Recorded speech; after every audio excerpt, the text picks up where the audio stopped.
And I said, wait a second, what do you mean? What about the temple? You never heard of the temple? No, what temple? There was no temple. He built the Al-Aqsa Mosque. Muslims took this land from the Byzantines, from the Christians who were here before them. And the Byzantines, they were the Romans. The Romans took it from the Greeks, and the Greeks from the Persians, and the Persians from the Babylonians, till they took it from the Jews. And he laughs at me and he goes, wow, study history. The Jews never had anything in this land before 1948. Welcome to this special edition of the Israel Guys. You are in for a fascinating conversation today. I'm here with Moriel Bareli. By the way, I've heard when I first met you, everybody said your name was Mo. Is that like, does everybody call you Mo even here in Israel, or is that just like an American It's nickname? an American thing. It was hard for them to say my full name, so it was always Mo. But here in Israel, you go by Moriel. Yeah. Okay.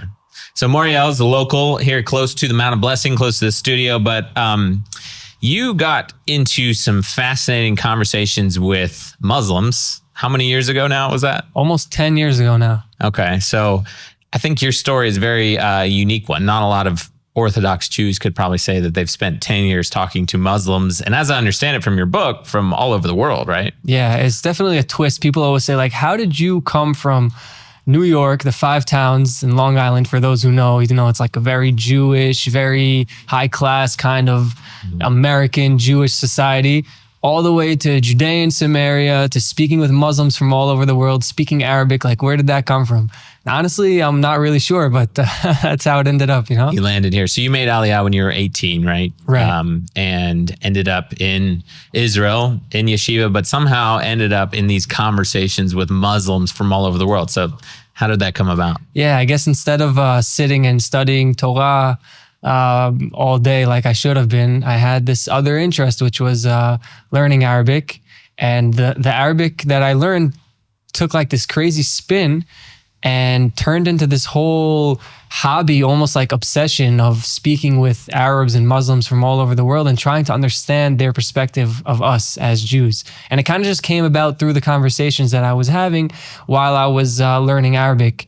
And I found this app that I could, just speak with Arabs from all over the world, and those conversations just took off. You studied Arabic or learned it on your own? Or? I studied it on my own, basically. Okay, so you're fluent, or? Yeah, pretty much. Yeah. I think that's just as an aside. I think that's something important for people to understand. A lot of people don't understand that what the Arab world says in English versus Arabic is very different, especially when it comes to the media.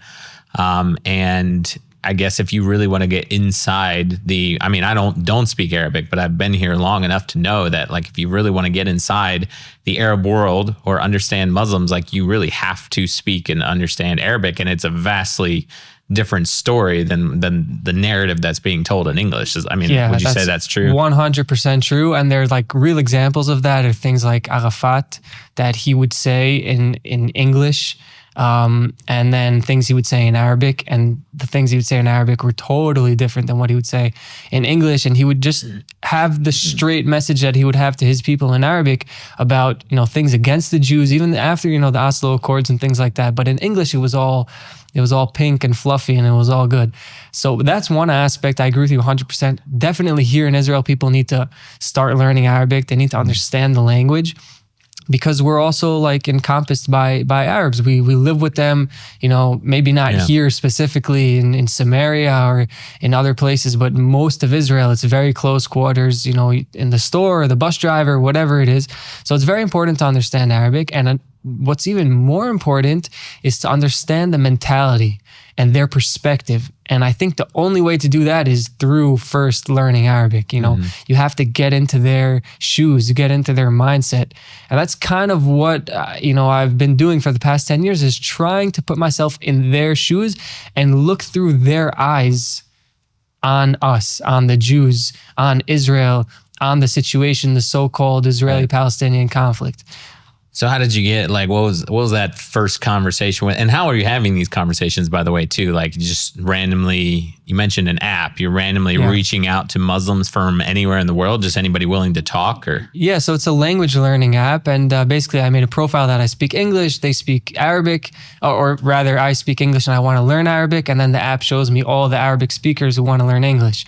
And you could just scroll through and you find people from all over the Arab world, from Saudi Arabia, from Iran, from Iraq, Lebanon, Syria, Jordan, Egypt. So I just started speaking to all these people. Also here in Israel, of course, you have people from Gaza. Even today during the war, people are still online in Gaza. You're still having some of these conversations? Yeah. The other day I spoke to someone and he sent me like a voice note through the app of the, what's called the drone above his house. Like could hear the humming above his house. This other woman that I spoke to, she said there's, soldiers outside her house all day. And like I asked her, I was like, oh, do you guys know where some of the hostages are? I was like trying to get some information. Obviously I couldn't, but yeah, it's crazy. So, but these conversations were like, at first it was just trying to learn Arabic. I would just say to someone, Assalamu alaikum, hi, nice to meet you, where are you from? I'm from here, I'm from there. And I would say I'm from Israel. And then unfortunately, most of the time I would just... Conversation would end. As soon as they found out you were Israeli. They would curse me out. This is, before October 7th. This is years ago. So then I made this I came up with this cover story that I'm American, which isn't, hard for me to do. And I'm an American college student and that came to study in Palestine. That's what I would say, not Israel. Because if I would say Israel, again, the conversation would usually take, a bad turn. So I would say I'm here in Israel, in Palestine, studying history and religion. That's why, because I also speak the the Palestinian dialect, or like the Syrian, something in this area. So I had to have an excuse why I'm studying that specifically, why I speak that way. And then I would just start asking questions. And the conversations just took this turn.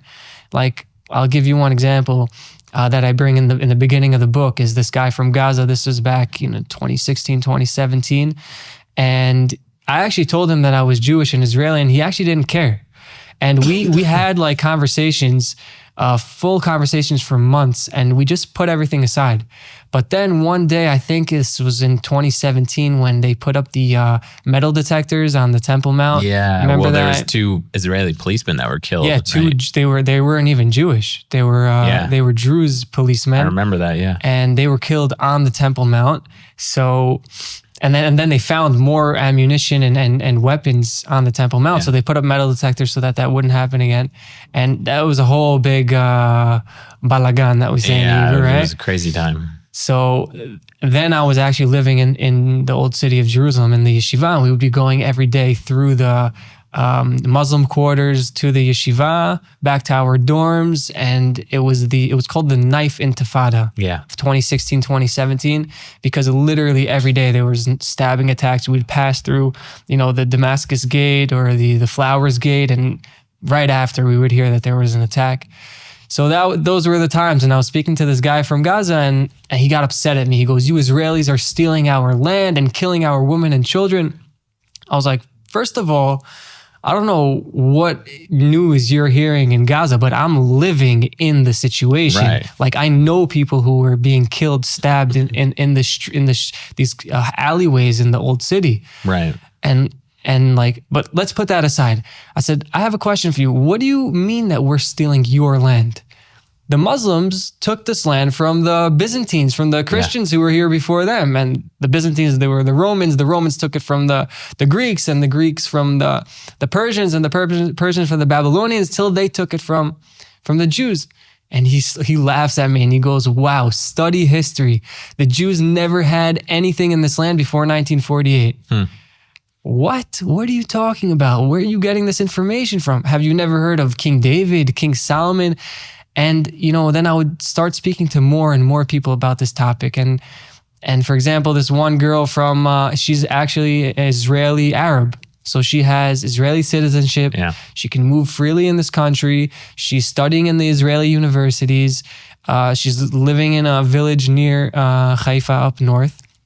Actually, just a few weeks ago, I saw that Shabak, the Israeli Shin Bet intelligence agency, they arrested someone from her village who was planning a big bombing attack.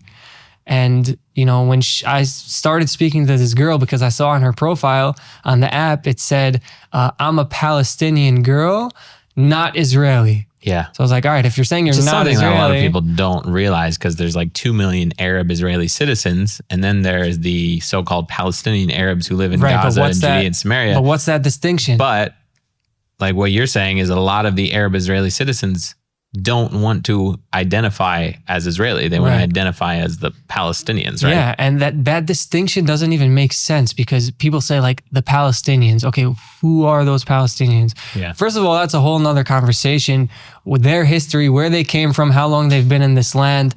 But I don't know if we want to get into that right now, but even just the distinction between like the so-called Palestinians in Gaza and Judea and Samaria, and then the Arab Israelis. How did that distinction come about? Because in 1948, those who stayed in the land were split into two groups.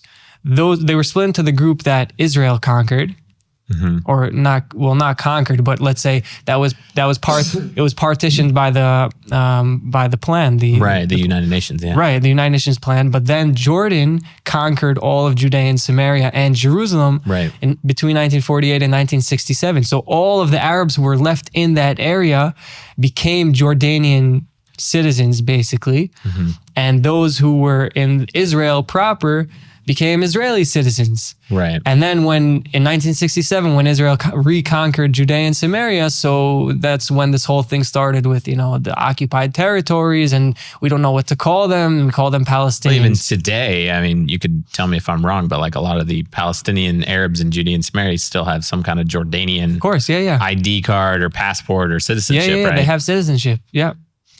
So anyway, going back to the story about this girl, so I started speaking to her, and she tells me, there's no such thing as Israel, only Palestine. I'm like, but you're Israeli. And she's like, yeah, I don't believe. a passport that says Israel on it. Yeah, and like, whatever. So these are her views. But then I asked her something about the Temple Mount and the Al-Aqsa Mosque.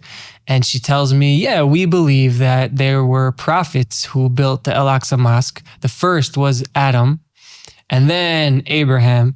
And one of the most prominent figures that is mentioned is King Solomon, who built the Al-Aqsa Mosque. And I said, wait a second, what do you mean? What about the temple? You never heard of the temple? No, what temple? There was no temple. He built the Al-Aqsa Mosque. So going back to the guy from Gaza, who told me that the Jews never had anything in this land, even if he acknowledges the archaeology and the history that we know, and he says, okay, there was some kind of temple built on the Temple Mount by King Solomon. No, it was King Solomon who built the Al-Aqsa Mosque, King Solomon who was actually considered Muslim. So, and this is, going like deeper into their perspective, right? Right, yeah. Is understanding that they have a totally different perspective of history, of all of the characters in the Bible that we understand. They have a twist on all of that.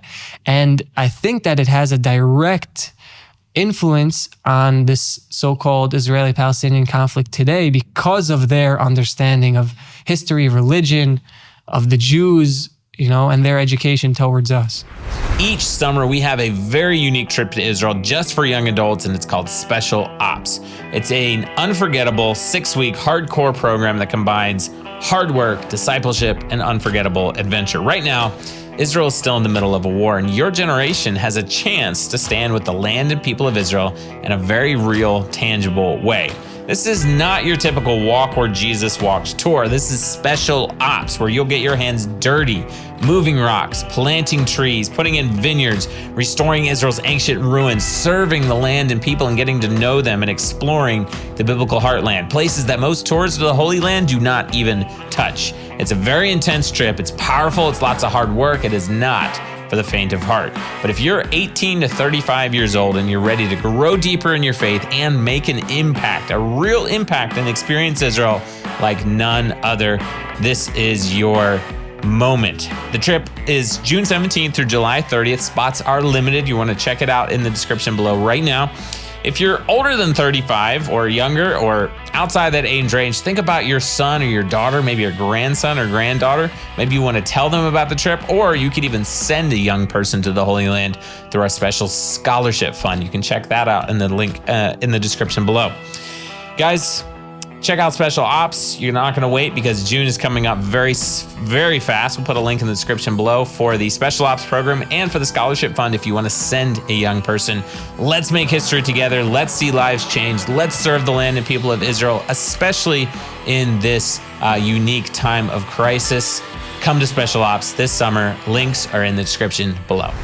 Yeah, let's get into that. And because this is something you talk about in the book too is, and I didn't really know this. Maybe I'd heard some of it before, but as far as Islam goes, like a lot of people don't understand, I don't think, how, I guess their narrative of Islam and of history and how Islam was founded is so, similar, I guess you could say. It's like a spin on the Bible that, Christians and Jews share.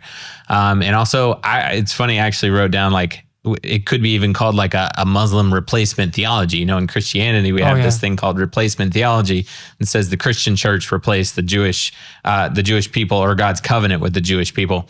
Well, like it seems like Islam almost has a similar thing because they kind of like replace the narrative of the Bible or the Tanakh with their own narrative. But maybe talk a little bit about that and what a lot of people really don't realize about Islam. Yeah, I think it's actually, they took it a step further, the replacement theology. In Islam, they took it a step further, and it's actually pretty genius. So let's try to get into it. Basically, I started reading the Quran and all of the Islamic literature to try to understand where these people were coming from, because I started speaking to tens and dozens and hundreds of people, and I kept hearing the same narrative, the same story, the same perspective, and they were, giving me verses from the Quran, and I was like, all right, I have to understand this if I want to understand where they're coming from. So I start reading the Quran and I see, the stories of Abraham and Isaac and Jacob and Ishmael, of course, and then they like kind of switch out the sacrificing of Isaac to that of the sacrificing of Ishmael. And then you have the Exodus from Egypt and the receiving of the Torah on Mount Sinai and all these things. And I was like, wow, this is actually very similar to the Bible, to Judaism, to what we understand. So you're like recognizing a lot of the biblical stories in the Quran, but they all have like a twist or something that's different or something that's not quite the same. Some of them have a twist. It's actually pretty subtle. Like the stories themselves aren't very different. They're kind of subtle, but then you have the verses that say, for example, oh, children of Israel, why did you turn away from God and change the scriptures? Why do you claim that you're believers when you're really killing the prophets? And like all these things. And then you have verses that say the Jews are cursed because they left God and God left them, and they killed the prophets and they did this and they did that. So you see like, all right, wait a second. There's actually like a distinction between the people of Israel and the Jews. So you have verses that say, oh, children of Israel, remember when we promised you to go into the holy land that we promised to you, and we said don't turn away or you'll be what's the word? Disinherited, or like something God like will break that. His covenant or His promise something with you. like that. It's hard to translate it, but and then so people say like, oh look, according to Islam, the Jews are the righteous owners of the land of Israel. They inherited it from God. But that's not what it actually means. If you read the commentary, if you read the other verses that say that because the Jews moved away from God and moved away from the righteous path, they lost that covenant. So the perfect Which is exactly what Christianity said too, so with replacement theology. Exactly. So it's exactly the replacement theology, but they took it a step further. So the perfect verse, I think, is when Abraham, God says to Abraham, after he tried him with all the trials and tribulations, and Abraham passed, and then God promises him the covenant, and Abraham asks him, how do I know that this covenant will continue to my offspring? Right. Yeah. And God tells him, only to those who don't sin. So the entire covenant is based on... This is in the Quran. This is the verse from the Quran. So the entire covenant is based on this fact that it continues only to those who don't sin. So if the people of Israel sinned and they lose that covenant, then they lose the covenant and that's it. It's all over. Right. So what Muhammad was saying is, I'm not trying to create a new religion. I'm not even trying to replace Judaism. I am the continuation of all of the prophets who have ever been, from Adam, Right. Abraham, Isaac, Jacob, Moses, Jesus, who's also considered a Muslim prophet. I'm a continuation, but those who wandered off the righteous path, like the Jews, like the Christians, they are the wrongdoers. And whoever wants to be a true follower of God, just like has been throughout the entire history, all the prophets have the same message. You have to also listen to my message, because my message is the same as Moses, the same as Jesus, the same as Abraham. It's the same message. So it's actually like a genius way of trying to kind of like have everybody on board and maybe not step on anyone's toes. But on the other hand, is it true like that he did this because Islam was not really taking off in the beginning? Well, yeah. Like he was having a hard time convincing people of his new religion? Right. So he started preaching that he got this revelation from the Archangel Gabriel, and he starts preaching all of these biblical stories that everybody knows. Noah and the flood, Sodom v'Amorah, I always forget how you say that. Sodom and Gomorrah, Yeah. So all these things. And he's saying, look, if you guys don't follow me and you don't believe in one God and you don't do the right things, this is what's going to happen to you. There's going to be a flood. There's going to be, everything's going to, be destroyed, just like in Sodom and Gomorrah. So, and then they said, but wait a second, but why should we believe in you? You're just telling us stories that we already know. And this is actually documented in the Quran itself. 11 times it says that people would laugh at Muhammad and tell him that he's telling, it's called in Arabic, asatir al-awwalin, which means like satires of the first, stories of the first people.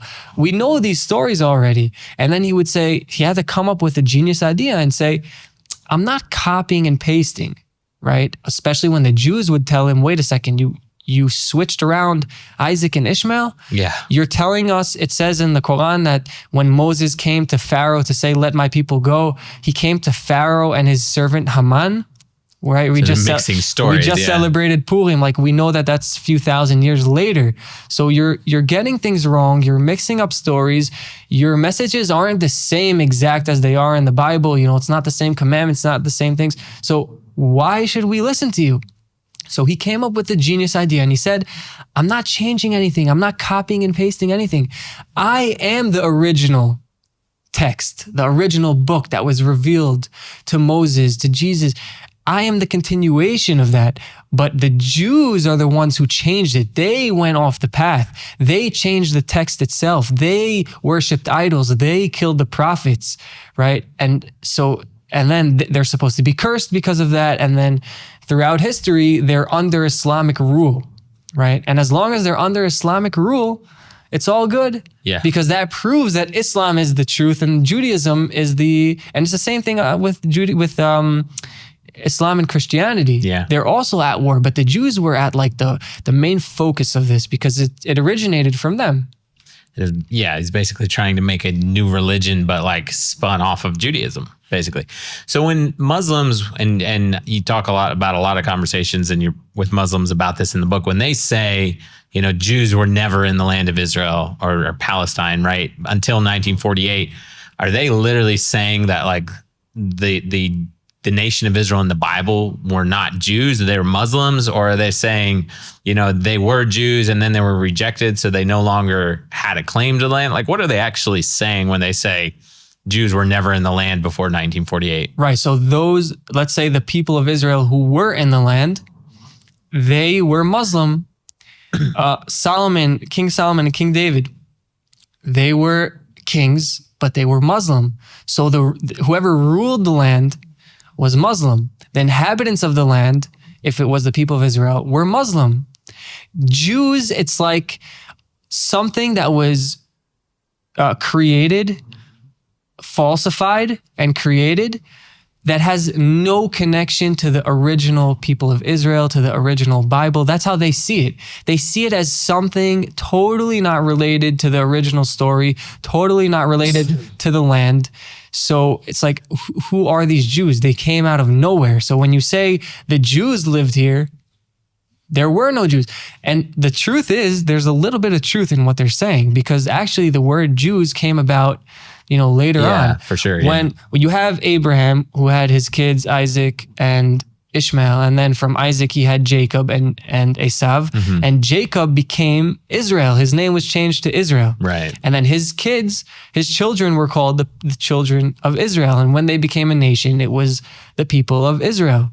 So there's only one tribe named Judah, which is where the term Jew comes from. Right. So later on, this is in about 500 BC, something like that, 600, when they maybe a little more, when the kingdom was split into two, and then the kingdom of Israel was totally exiled, right? So you had the kingdom of Israel and the kingdom of Judah, and Israel was totally exiled and kind of lost in between the nations. Judah remained, but then later on, Judah, in the year 0, was basically exiled also. But the remnants of Judah are the Jews today. So, I actually kind of like to pull out like that little dot of truth that they have and actually understand it, because I think it's an important message. I have obviously a lot of family in the States, and a few years ago when I went back for Passover to celebrate with my family there, so we had our relatives come over and celebrate together, and they're very American, let's say it like that, right? So I asked them, I said, do you guys consider yourselves Israelis or Jews, right? Yeah. And then they say, what do you mean? We're Jewish American. We're not Israeli. We don't live in Israel. We don't have Israeli citizenship. And I say, okay, but are you Israeli or Jewish? And they're like, I don't understand. What are you getting at? And I'm like, what nation are you a part of?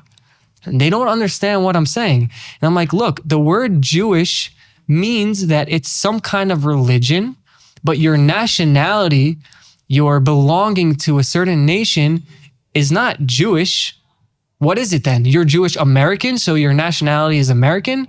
You're Jewish French, so you're French. What are you? No, we belong to a nation called the people of Israel. That's who we are. So I actually think that we kind of should stop using the word, Jews. Yeah. And we have to go back to our original roots. And when we talk about the people of Israel, then there's no denying that, we were in this land. We have rich history in this land. But again, it's all a question of narrative, because they'll say, okay, so you were in this land. It was even promised to you by God, but you betrayed God. You betrayed his prophets. So explain that though, because on the one hand they say, yes, there was the nation of Israel. They sinned and disobeyed God, and therefore God cast them out. But on the other hand, they also say there was never anybody here in the land of Palestine before 1948, and anybody you read about in the Bible were Muslims. Like, how do these two things, are they saying very early on the Jewish people were rejected by God and then everybody after that was Muslim? Like, how does this narrative make sense? No, the other way around. So everybody was Muslim. Well, not everybody, but those who followed God. So they're saying the original Muslims were the same as the nation of Israel? The original Muslims were all of the people who, okay, so the word Islam in Arabic means to be submissive to God. Mm-hmm. So if you're a Muslim, you're submissive to God. And how can you be submissive to God? You believe in one God, and you believe in his prophets, and you do what they say, because that's the word of God. So anyone who fulfills those parameters is considered a Muslim. Okay. So if you believe in one God and you believe in his prophets, then you're a Muslim. So are you Muslim? Yeah. Well, no. Trick question. Well, you're not, because you don't believe in the last prophet. Right. So let's say you believe in and I'm not, because I don't believe in the last prophet, and I don't believe in Jesus. If let's say he was a prophet, I don't believe in him, and I don't believe in Muhammad. So the Muslims today say that the Jews, they moved away from the original Islam, because when they were Muslim, back when they believed in Moses, back when they believed in all of the prophets, so they were submissive to God and they believed in the prophets. But then they started moving away. So when they entered the land, they were Muslim. Okay. When King David and King Solomon ruled over this land, they were all Muslim. But then the people of Israel started moving away from Islam. They created this new religion called Judaism. right? Gotcha. Okay. So they say you detached yourself from God and his religion and his land. You decided that you don't want it, right? So basically, like, I mean, even though Muhammad comes along in the year, what, 6 something? Right, 610 he starts. And most people would say that's when Islam was born. Islam is basically trying to steal Judaism from the nation of Israel from way earlier than that. And then they hijacked it and disobeyed and they were cast out, right? Exactly. So such a weird narrative. And like, you would think more people would know this, right? And just reading in your book, like, you wanted to be sure. So you were asking tons and tons of Muslims from all over the world, and everybody had the exact same answer, right? Yeah, because I was like, there's no way that this is... It's got to be like an outlying opinion or something. Right, this is, even if this is true, it's got to be maybe like some kind of radical narrative, but there's no way that this is what actually everybody believes. But the sad truth is that it is. And I would ask scholars and I would ask regular people and I would read the texts and this is what it says. There's kind of no way around it. The question is, how is there a way around some of the negative things in Islam? Is there a way around it? Meaning, okay, maybe you have this kind of perspective that everybody was once Muslim, but the question is, did the Jews really move away? Because if you can be Muslim today and say, I believe in everything that it says in the Quran, but I don't believe that the Jews actually moved away, and I don't believe that they have to be cursed because of this, and I believe that they still have a relationship with God and still have a relationship with the land, then that's okay. The question is if there's a way to interpret the verses in that way, and there is. I think that there is. And is that where you find, like, it's pretty rare, but there are Muslims around the world who basically, they believe in like an Islam of peace, and they publicly support Israel. Some Muslims consider themselves Zionists. I mean, there's not a lot of them, I don't think, but it's like, because you say people like that fall into that category? Yeah, it's very hard to find, unfortunately. Like literally the past almost 10 years that I've been speaking with people from all over the world, I can't find these people, but lately I've been connecting with more and more. Like I have a friend here in Israel. He's Israeli Muslim, Israeli Arab, and I had a conversation with him and I was explaining all this to him, and he goes, listen, all these people are indoctrinated. It's, it's Iran, it's this, it's that. And I was like, okay, fine, but what's your understanding? He goes, let's just open the Quran and read. And he starts reading all these verses. He goes, oh, people of Israel, remember when we promised you the land and we gave you blessings and we gave you this and we gave you that. He's like, look how beautiful all these verses are. I was like, listen, it's amazing that you view it this way, but the harsh reality is that most of the Muslim world has a totally different perspective. And I told him, I was like, if you read the commentary and the explanations, they tell you that these verses are talking about, yes, the people of Israel when they were Muslim, but the other verses that talk about cursing the Jews is when they created this new religion called Judaism. So it's very hard to reconcile, but the truth is in every religion, it's kind of like that. You have certain things that you can highlight this or you can highlight that, right? So different understandings, different understandings, and also where do you put the weight of your focus? Do you want to focus on the negative things or you want to focus on the positive things? So especially in Islam, there's like all these different beliefs, like if God does something, if something happens, it's because God wanted it to happen 100%.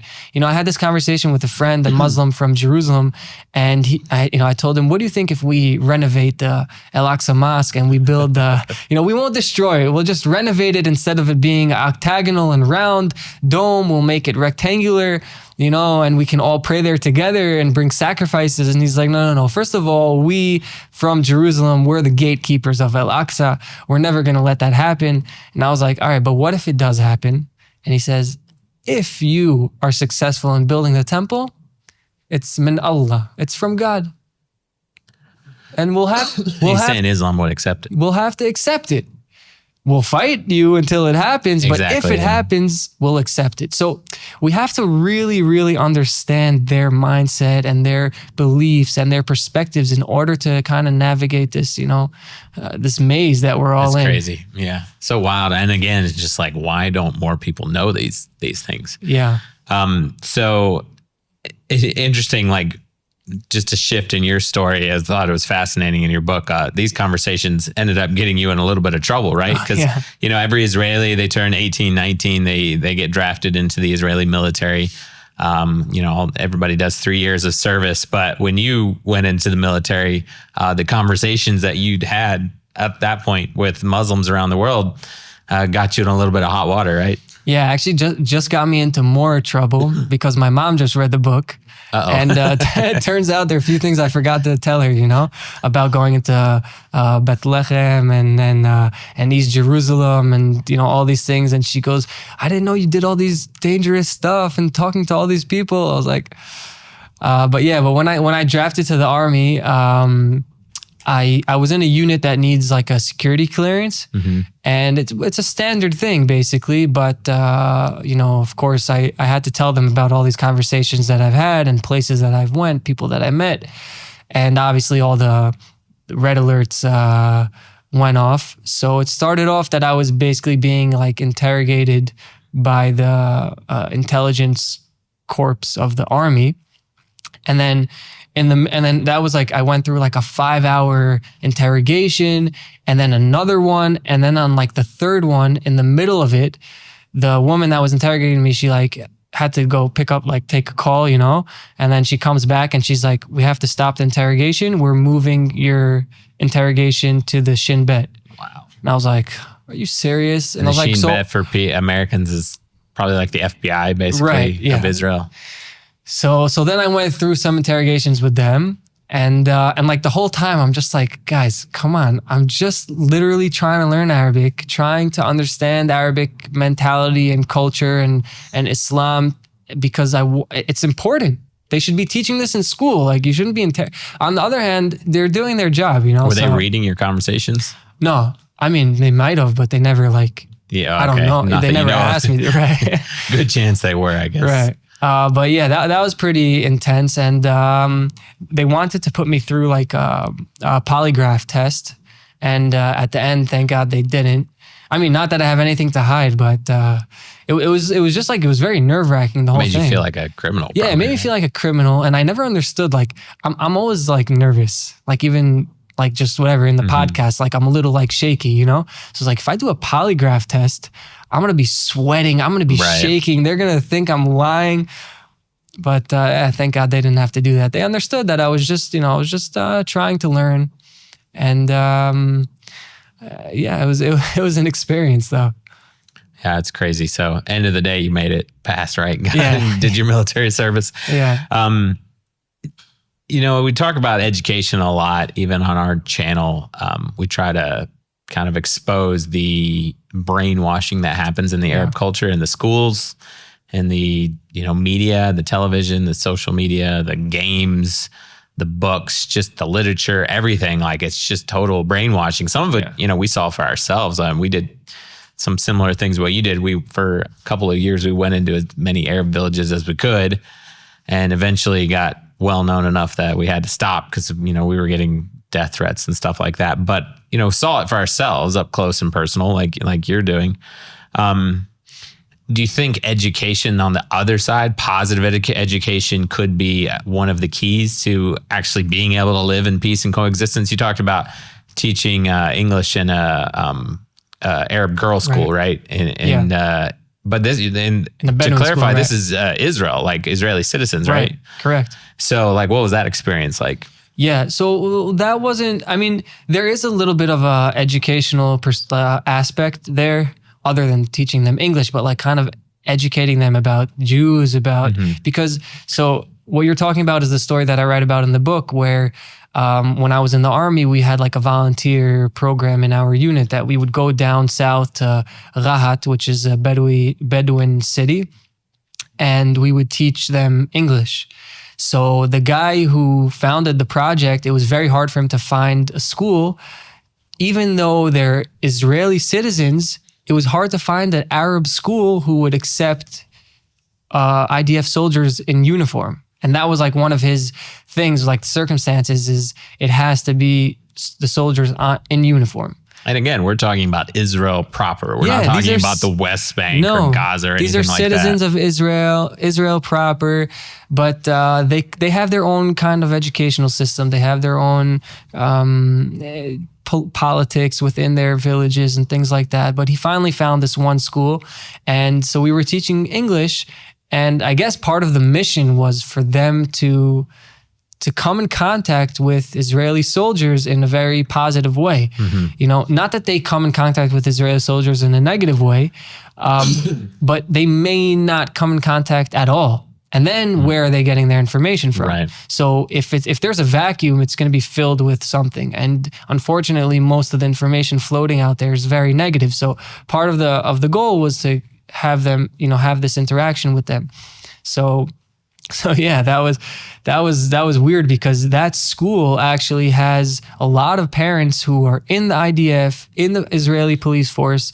So it's more of like a pro-Israel, kind of school. But still, right. I saw with my own eyes that the education is sometimes very warped. There's this one girl that I was talking to, teaching her English, and she asked me, if I believe in God or if I believe in Satan.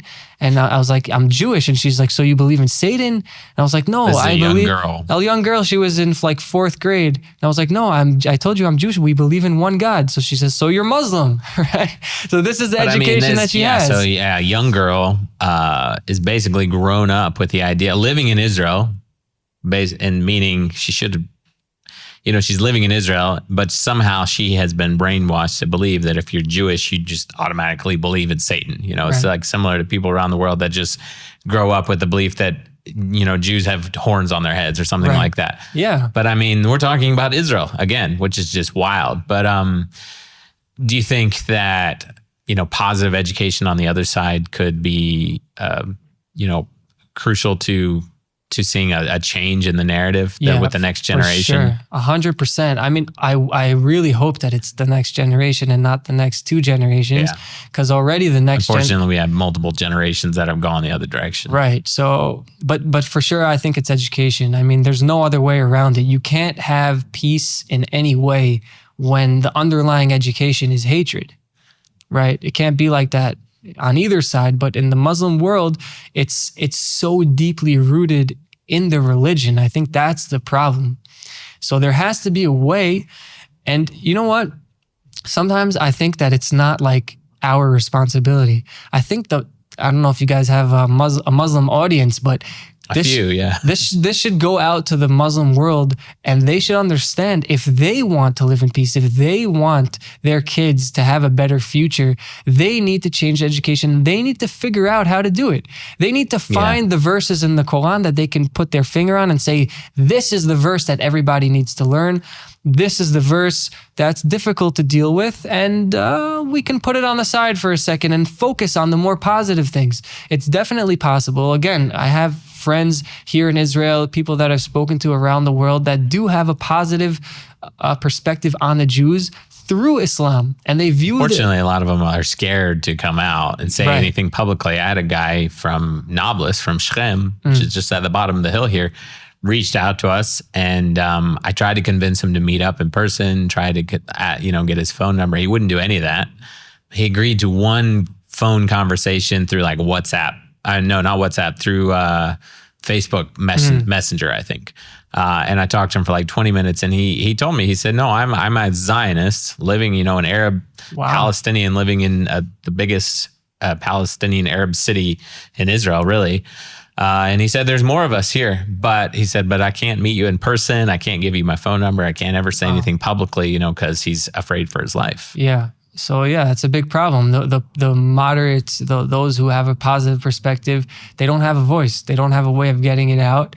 And there's another point that I think, before we can talk about, education in the Muslim world, I think we have to talk about education in the Jewish and Israeli world.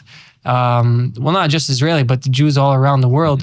We have to really, really understand our truth, our history, our connection to the land. We have to believe in it 1,000%, and we have to understand that we have to understand ourselves, and we have to understand the Muslims. Because if we don't understand ourselves, we're lost. Yeah. And we're just giving more and more strength to the enemy. When we're lost, obviously it's giving them strength. And especially when we're taking steps that strengthen their perspective.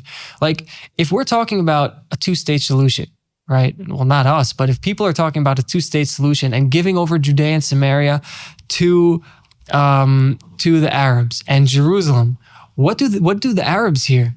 How do they interpret that? They hear, oh, the Jews who we believe have no connection to this land, who we believe moved away from God and God cursed them. They're talking amongst themselves about giving up their land. They want to give over the holiest places. So obviously they have no connection. They want to give over the tomb of the patriarchs. So obviously they have no connection to Abraham and to Isaac and Jacob, who are Muslim prophets. Well, the most important sites in Judaism are all right smack in the middle of Arab, Nablus down here. You have the field that Jacob bought in Joseph's tomb. You had Tomb of the Patriarchs in Hebron, the Temple Mount, and I think you're right. And it's something that the Western culture doesn't really understand either, is that Middle Eastern culture or Arab culture only really respects strength. They respect people that believe in themselves, that make strong decisions. And I was having that conversation on our other podcast this morning. If Israel, they need to quit asking America for permission. Right. They would need to stop relying on Trump, as much as he is supportive. And honestly, I think Trump probably understands Middle Eastern culture, because when Israel does make strong decisions, he's backed them every single time. Yeah, because he's a man who understands power. He understands how to use power, and he respects it. And I think it's not just strength. I always like to say there are three things that make up the language of the Middle East, which is strength, belief in God, and respect. And they all go together. True. Yeah. If you have respect for yourself, for your history, your heritage, your land, your religion, then obviously God's going to be on your side, and obviously you're going to have a lot of strength. If it's the other way around and you have no self-respect, you throw away your religion, you throw away your land, then obviously you're weak, and obviously God doesn't like you and is not going to be on your side. And this is how they view us. So I agree with you 100%. I think this is something that the Western world doesn't understand. Most Israelis don't understand. And I think that's why we're in this situation, so deep in the situation, because we don't know how, we don't even see that there's a path to get out of it. We're so stuck in it, Right. Yeah. No. And I mean, the question is is Israel want to be a Western democracy? And I think they've kind of, teeter-totter between that ever since their founding in 1948. Right. I know we don't have a whole lot of time, but, you've had, you said probably hundreds of conversations now. Is there anything that really sticks out from those conversations, or one particular conversation, or and I guess in addition, what's the theme of all of these conversations that you've had?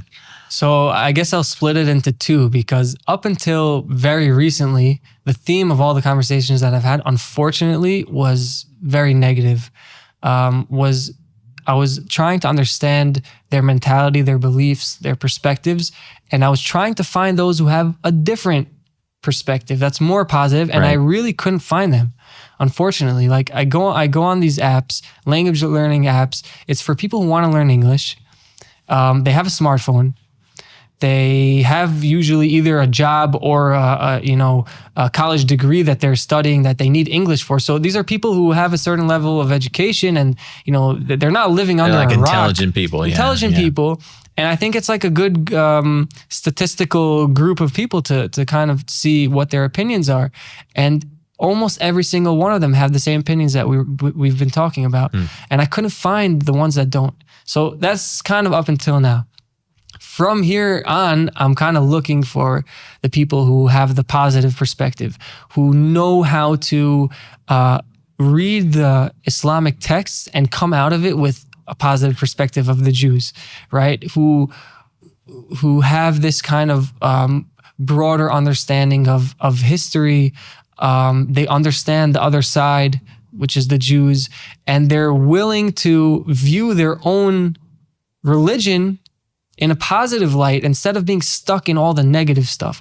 So I'm kind of looking for those people. And lately I've been finding them. Unfortunately, it's kind of like trying to hand pick them out of somewhere, but I am finding them. But that's kind of the direction that I'm moving in, is because I want to understand how we can replicate, how we can duplicate more and more Muslims who have a positive perspective of the Jews through the religion, not those who are ex-Muslims, who became Christians, who moved away from, I want people who are actual Muslims who know how to take their religious texts and turn it into something beautiful that the entire Muslim world can use so that we can have peace. Because just like you asked before, is it a matter of education? I think 100%. So do you think there's hope? I think there's hope. And, a lot of my hope comes from my belief in God and in the prophecies that one day there will be a house of prayer for all of the nations. I joke around with my Muslim friends from Jerusalem, and I tell them, like, look, this is what it says in our prophecies, and we believe in this, so it's gonna happen. And why don't we just do it together? Yeah. You guys like to pray, we like to pray. You guys bow down, we bow down on the Temple Mount. It's a commandment to bow down. You guys like to eat lamb, we like to eat lamb, make sacrifices. Let's do it together. What's the big problem, right? So I kind of joke around. But again, going back to what I told you before when he said, look, we're not going to let it happen. But if it happens, it's from God, right? So I think that's the direction that we need to move in. We have to be 100% positive in our belief, in our truth, in our path forward. We have to understand ourselves, and we have to understand the Muslim world. And that's the only way forward. Mm-hmm. Yeah, that's right. So you wrote a book in Hebrew and English, which is, my hat's off to you for sure. It's hard enough to write a book in English. Tell us about the book. I know we've talked about just a few stories. I've read more than half of it, and there's a lot more stories just like that in the book. But tell us what people can find in the book and where they can get it. Yeah, so the book is basically about my conversations that I've had over the years, the story of how I got into it and how the one conversation led to the next, and kind of my journey to search for the truth. A lot of interesting stories of places that I went and things that happened, like in Bethlehem, in East Jerusalem. So it's a really good read. There's a lot of images. There's pictures of the screenshots of the conversations. Yeah, well, number one, the quality is amazing. It's very well written, but I think it's cool that you actually have artwork of your conversations with Muslims from all over the world. Yeah, thank you. Yeah, so the whole point is that this topic is usually very heavy. If there are books on it, it's very academic, very thick books, and most people aren't going to read that. So the whole point was kind of to bring it into something very readable, very casual, very fun. Most people told me they read the book in one sitting and they're waiting for the next one, you know? So, and people can find it online, my website. It's called When a Jew and a Muslim Talk. Okay. The ebook is out, and I'm working on the audiobook. Hopefully should be out soon.